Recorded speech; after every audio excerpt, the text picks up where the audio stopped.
Assalamu alaikum, my dear students. My name is Mohammad Raheel Sabar, your biology tutor for grade 12. So आज के इस lecture में हम discuss करने जा रहे हैं बहुत ही एक important topic which is exoskeleton. Exoskeleton basically second type है स्केलेटन की, जिसके बारे में आज के लेक्चर में हम पढ़ेंगे कि ये एक ऐसा स्केलेटन होता है जो बॉडी से बाहर मौजूद होता है। अब बॉडी के बाहर रहकर ये बॉडी के लिए कौन कौन से फंक्शन परफॉर्म करता है वो सारा आज के लेक्चर में हम डिस्कस करेंगे। फिर आज के लेक्चर में हम ये भी डिस्कस करेंगे कि एक्सोस्केलेटन के लिहाज से हमारे पास कौन कौन सी एग्जाम्पल्स हैं, कौन कौन से ऐसे एनिमल्स हैं जिनमें एक्सोस्केलेटन होता है और उन एनिमल्स में एक्सोस्केलेटन कौन सा फंक्शन परफॉर्म करता है। हम एक्सोस्केलेटन के कुछ एडवांटेजेस को डिस्कस करेंगे और लास्ट पे इसके डिसएडवांटेजेस को भी डिस्कस करेंगे। तो इन तमाम चीज़ों को समझने के लिए आइए चलते हैं लाइट बोर्ड की तरफ। अगर हम बात करें एक्सोस्केलेटन की, so basically a skeleton present outside the body, तो एक ऐसा स्केलेटन जो बॉडी से बाहर होता है उसे हम एक्सोस्केलेटन कहते हैं। और एक बात याद रखिएगा, ये इनर्ट होगा और नॉन लिविंग होगा। ये इसका करेक्टर है, इनर्ट एंड नॉन लिविंग। और हमेशा ये बनेगा कैसे? डेफिनेटली जो ऑर्गेनिजम्स होंगे उन ऑर्गेनिजम्स की जो एपिडर्मस है सिक्रेटेड बाय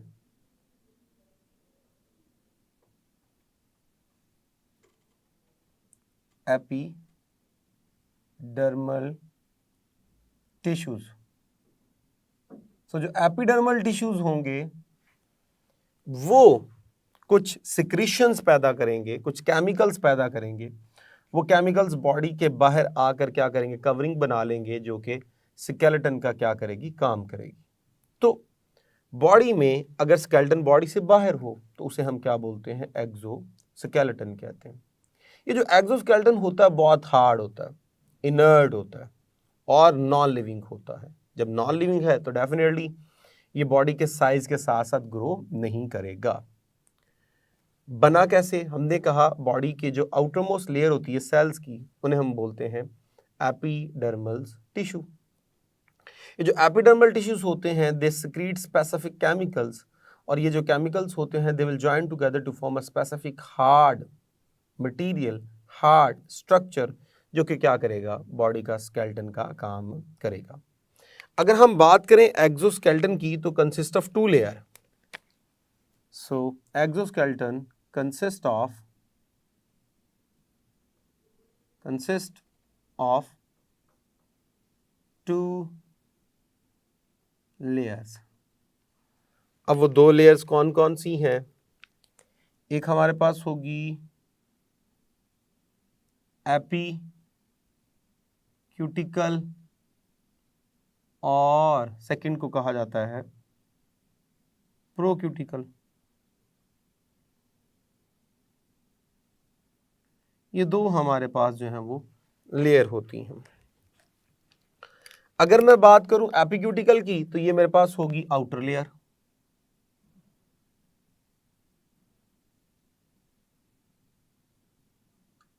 आउटर लेयर।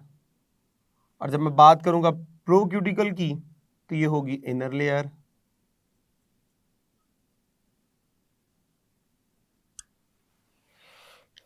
जब हम बात करते हैं एपीक्यूटिकल की तो ये क्या करती है? एक्सटर्नल एनवायरनमेंट को फेस करती है। और जब हम बात करते हैं प्रोक्यूटिकल की तो ये इनर एनवायरनमेंट को, यानी it will touch with the body of the organism. तो ये बॉडी को क्या कर रही होती है? अटैच कर रही होती है।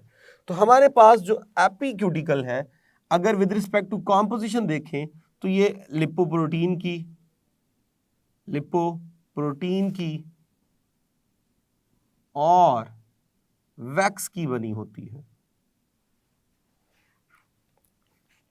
जब ये लिपोप्रोटीन की और वैक्स की बनी है तो इसका काम क्या होगा? Prevent the loss of water, prevent loss of water, loss of water, और साथ ही साथ माइक्रो ऑर्गेनिजम्स की जो एंट्रेंस होती है उससे भी ये क्या कर रही होती है, प्रिवेंट कर रही होती है। और अगर हम बात करें प्रोक्यूटिकल की, तो with respect to composition it consist of chitin, polysaccharide,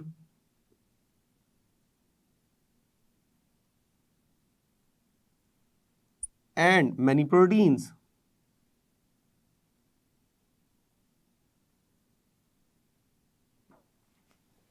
दो बेशुमार प्रोटीन्स भी इसमें शामिल होंगी। तो इसका मतलब ये हुआ कि इसके बारे में हम कह सकते हैं ये हमारे पास होगा मोस्ट थिक एंड रिजिड। ये बहुत ज्यादा थिक होगा, बहुत ज्यादा रिजिड होगा जो प्रोक्यूटिकल है, और साथ ही साथ ये जो स्केलेटन है also thickened by the addition of substances। तो मजीद सब्सटेंसेस को ऐड करके इसको मजीद with the passage of time thick किया जाता है। So this phenomena called as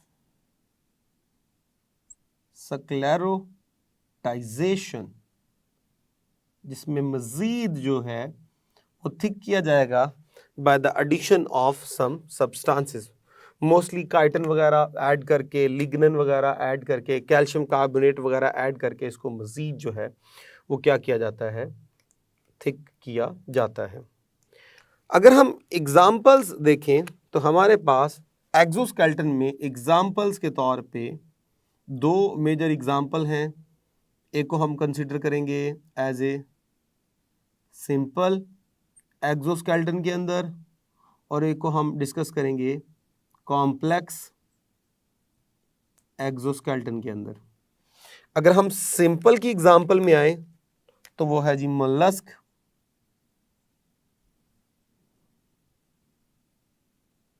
और अगर हम आए कॉम्प्लेक्स में तो वो है जी आर्थ्रोपोड्स।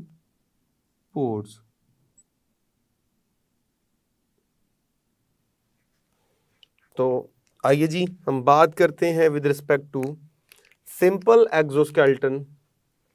सो सिंपल एक्सोस्केलेटन,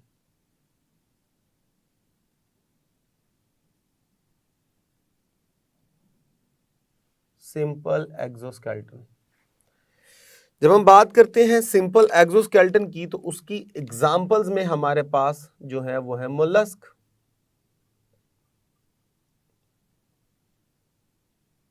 मोलस्क। अभी जो मोलस्क हैं इनमें अगर हम बात करें स्नेल की, स्नेल, तो इसमें वीक एक्सोस्केलेटन होता है, एक वीक एक्सोस्केलेटन है, और वो हाईली कॉइल्ड होता है, हाईली कॉइल्ड। अब असल में होता यह है कि ऑर्गेनिज्म अपनी सराउंडिंग में एक्सोस्केलेटन बनाता है। अब चूंकि एक्सोस्केलेटन इनर्ट है, हार्ड है, डेड है, वो बॉडी के साइज के साथ ग्रो नहीं कर सकता, तो इसलिए जैसे ही बॉडी ग्रो करती है तो वो एक नया कंपार्टमेंट जो है वो डेवलप करती है। जब नया कंपार्टमेंट डेवलप होता है तो बॉडी माइग्रेट कर जाती है towards the next compartment. Suppose ये बॉडी ने फर्स्ट कंपार्टमेंट बनाया था जिसके अंदर ऑर्गेनिज्म जो था वो रह रहा था। अब जैसे ही बॉडी का साइज जो है वो बड़ा होना है तो एक नया कंपार्टमेंट डेवलप करेगा और बॉडी को शिफ्ट कर लेगा उस कंपार्टमेंट में। बॉडी ने और ग्रो करना है तो एक नया कंपार्टमेंट, और ग्रो करना है तो एक नया कंपार्टमेंट। इस तरह बॉडी जो है वो कंपार्टमेंट्स बनाती रहती है नए शेल्स में, नए शेल्स की जो लेयर्स हैं वो बनाती रहती है और शिफ्ट करती रहती है अपने आप को नए से नए कंपार्टमेंट में। और फाइनली जब फाइनल ग्रोथ हो जाती है तो बॉडी अपने आप को फाइनल कंपार्टमेंट में ले आती है जहाँ पे वो क्या करती है, परमानेंट ग्रो करती है और परमानेंट अपनी लाइफ को स्पेंड करती है। तो इस तरह एक हाईली क्वाइल्ड हमारे पास जो है वो बन जाता है शेल। अब इससे मुराद ये कभी ना लीजिएगा कि ये ग्रो कर रहा है, शेल ग्रो नहीं कर रहा, बल्कि हर दफ़ा एक नया कंपार्टमेंट डेवलप किया जा रहा है। पुराना कंपार्टमेंट छोड़ के ऑर्गेनिज्म अपने आप को नेक्स्ट नए कंपार्टमेंट में शिफ्ट कर रहा है, और फाइनली द लास्ट वन जो है हमारे पास वो सबसे बड़ा होगा, और फाइनली ऑर्गेनिज्म वहां पे अपने आप को परमानेंट क्या रखता है, रिटेन रखता है। अब ये जो हमारे पास स्नेल का शेल है ये CaCO3 यानी कैल्शियम कार्बोनेट का बना होता है। आमतौर पर सारे मोलस्क के अंदर जो शेल है वो इसी का बना है, CaCO3 शेल। ये जो एक्सोस्केलेटन है उसको हम इन शॉर्ट जो है जब भी डिफाइन करते हैं वो शेल के तौर पे बोलते हैं। तो इसी तरह अगर हम एक और एग्जांपल यहाँ पे डिस्कस करें तो वो है हमारे पास बाइवेल्विया।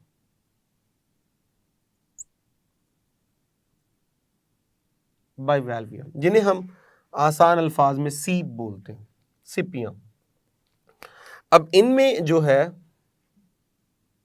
Shell consist of 2 plates. इनका जो शेल होता है वो 2 प्लेट्स में होता है, जिसकी प्रॉपर ओपनिंग और क्लोजिंग भी होती है। ऐसे करके शेल होगा, वो ऐसे करके बंद और खुलता है। तो इसलिए हमने इनको बोला बाइवेल्विया यानी 2 प्लेट्स वाले, और वो भी जो है वो बना होगा कैल्शियम कार्बोनेट का। तो ये जो 2 हमने एग्जांपल्स डिस्कस की हैं, इनमें फ्रेश वाटर मसल्स हमारे पास आते हैं। तो ये जो हमने 2 एग्जांपल्स डिस्कस की हैं ये की हैं with respect to simple exoskeleton. आइए जरा डिस्कस करते हैं with respect to complex exoskeleton.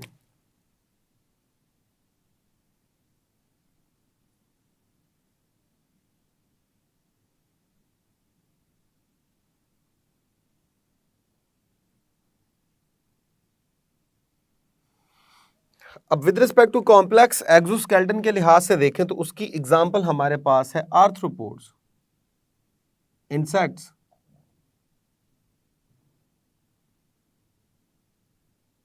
इनमें हाईली कॉम्प्लेक्स एक्सोस्केलेटन है जी, highly complex.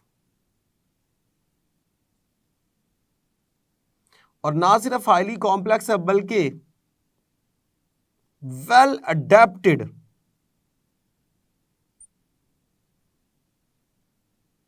to the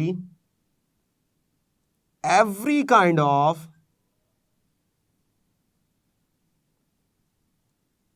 environment।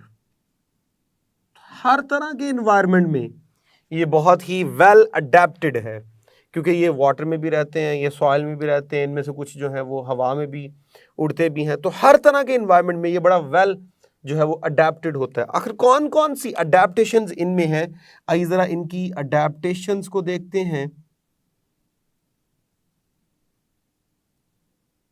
तो अडेप्टेशंस में number 1 prevent the loss of water, number 2 form internal ridges for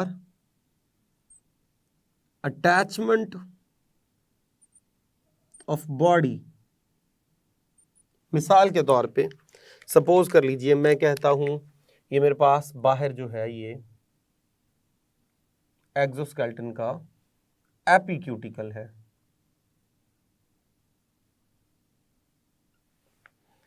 और ये अंदर की तरफ जो है वो प्रोक्यूटिकल है।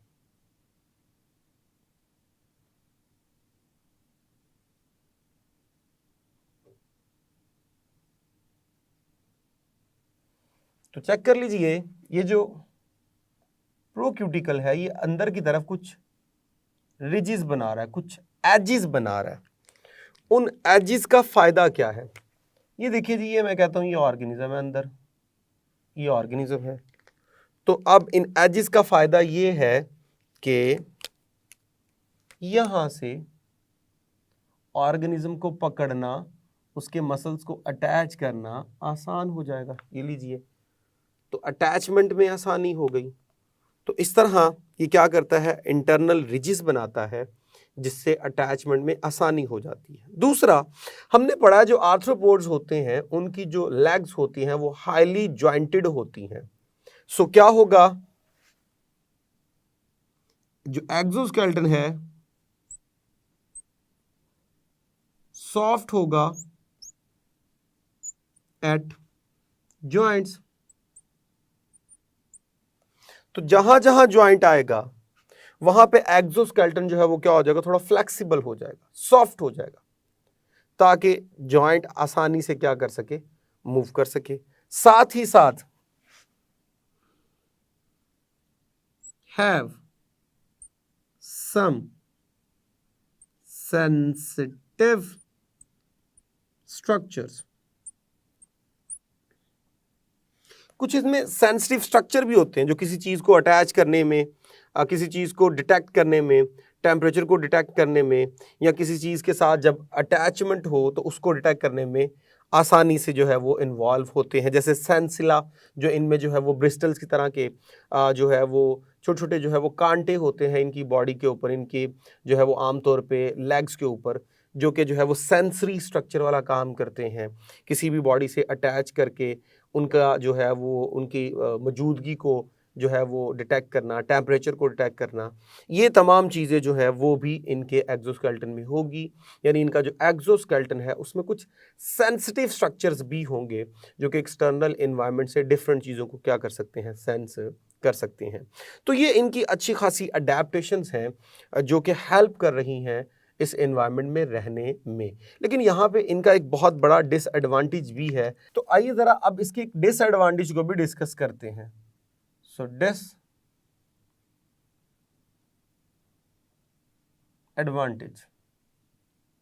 अब इसका डिसएडवांटेज क्या है।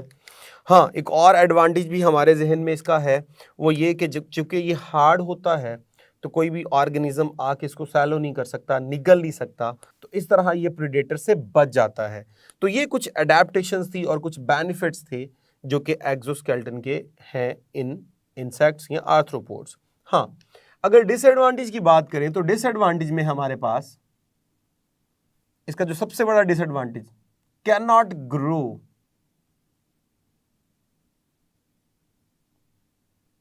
With the growth of the body. तो बॉडी की ग्रोथ के साथ साथ ये जो स्केलेटन है वो ग्रो नहीं कर सकता। जब बॉडी की ग्रोथ के साथ साथ ये स्केलेटन ग्रोथ नहीं कर सकता, सो उस वक्त जरूरत है, need to replace the old one with new one. तो उस वक्त जरूरत है कि पुराने को रिप्लेस कर दिया जाए और नए को उसकी जगह बनाया जाए। So that mechanism in which old exoskeleton is replaced by new exoskeleton called as ekdysis or molting. Ekdysis or molting. So that mechanism in which old exoskeleton is replaced by the new one, this mechanism is called as ecdysis. और इसकी ज़रूरत क्यों है, क्योंकि हमारे पास जो exoskeleton है वो बहुत ज़्यादा हार्ड है, उसको रिप्लेस करना जो है वो बहुत ज़्यादा ज़रूरी है ताकि बॉडी जो है वो क्या कर सके, प्रॉपरली ग्रो कर सके। अब इसके मैकेनिज्म को समझने की कोशिश करते हैं कि इसमें होता क्या है। सो इसके स्टेप्स में द फर्स्ट वन इज, जो बॉडी के हाइपोडर्मल ग्लैंड होंगे, हाइपोडर्मल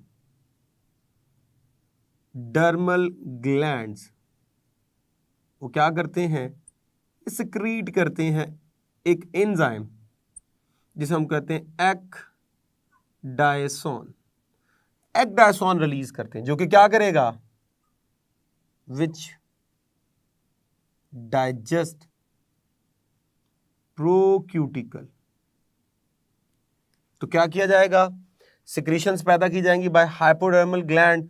हाइपोडर्मल ग्लैंड क्या करेगा, ये जो प्रोक्यूटिकल है इसके ये एजेस वगैरह ब्रेक करना शुरू कर देगा, यहाँ से एजेस ब्रेक हो जाएंगे और सारे का सारा प्रोक्यूटिकल जो है वो ऐसा ऐसा क्या होना शुरू हो जाएगा, डाइजेस्ट होना शुरू हो जाएगा। जब ये डाइजेस्ट होना शुरू हो जाएगा तो यहाँ पे क्या हो जाएंगे जी, पोर्स बनना शुरू हो जाएंगे। सो क्या होगा, जो आपके पास प्रोक्यूटिकल है डिवाइडेड इनटू पोर्स, पोर्स में डिवाइड हो जाएगा। जैसे ही पोर्स में डिवाइड होगा बॉडी क्या हो जाएगी, सेपरेट हो जाएगी,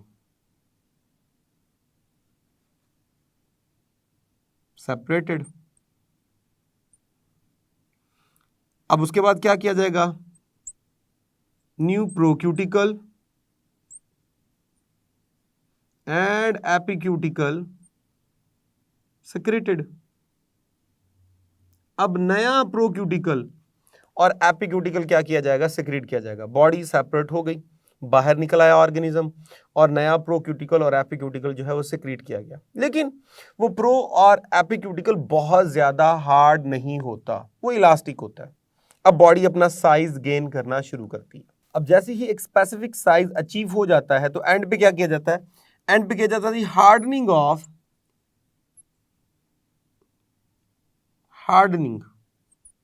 ऑफ एक्सोस्केलेटन। उस एक्सोस्केलेटन को हार्ड किया जाता है ताकि अब वो प्रॉपर जो है वो हार्ड हो जाए और बॉडी को प्रोटेक्ट करे फ्रॉम द एक्सटर्नल एनवायरनमेंट। ये मैकेनिज्म है, ये स्टेप्स हैं जिनके थ्रू एक्डाइसिस का प्रोसेस परफॉर्म किया जाता है। अब यहाँ पे एक बात याद रखना जरूरी है कि जब ऑर्गेनिज्म एक्डाइसिस परफॉर्म कर रहा है, एक्सोस्केलेटन उतार चुका है। अब एक्सोस्केलेटन ही बचाता था कि कोई प्रेडेटर आके उसके ऊपर अटैक ना कर ले, उसको खा ना जाए। अब जब तक ये नया एक्सोस्केलेटन बना रहा है, यानी एक्डाइसिस के स्टेप से गुजर रहा है, उस दौरान बॉडी जो है वो बहुत ज़्यादा नुकसान का सामना कर सकती है, क्योंकि बॉडी अब सॉफ्ट है। तो कोई भी प्रेडेटर आके बड़ी आसानी के साथ इनको सैलो कर सकता है, निगल सकता है। इसलिए उस वक्त इनकी कोशिश होती है कि अपने आप को छुपा के रखें ताकि किसी भी किस्म के लॉस से ये अपने आप को बचा सके। तो इस तरह हमने इस लेक्चर को कंप्लीट किया जो कि एक्सोस्केलेटन का टॉपिक था। अगर हम इसकी इंपॉर्टेंस देखें with respect two papers point of view, तो याद रखिएगा ये बहुत इंपॉर्टेंट एक लॉन्ग क्वेश्चन है। ये सारे का सारा आपने लॉन्ग क्वेश्चन के तौर पे जो है वो रेडी करना है। हाँ, अगर इसमें से आपने शॉर्ट क्वेश्चंस रेडी करने हैं तो आपको ये मालूम होना चाहिए कि प्रोक्यूटिकल और एपिक्यूटिकल का डिफरेंस क्या है। ये बड़ा इंपॉर्टेंट एक शॉर्ट क्वेश्चन है। इसके अलावा आर्थ्रोपोड्स में जो है वो हाईली अडेप्टेड जो है वो करैक्टरिस्टिक्स कौन से हैं एक्सोस्केलेटन के, वो आपको शॉर्ट क्वेश्चंस के तौर पे जो है वो पता होने चाहिए। एक्डाइसिस की प्रॉपर डेफिनेशन आपको जो है वो मालूम होनी चाहिए और उसके जो स्टेप्स हैं ये भी आपको मालूम होने चाहिए for the purpose of short questions. तो इस तरह ये लेक्चर कंप्लीट हुआ। होप सो आपको समझ आई होगी। अब तक के लिए इतना ही, इजाज़त दीजिए for next lecture. Thank you very much. Allah हाफिज़।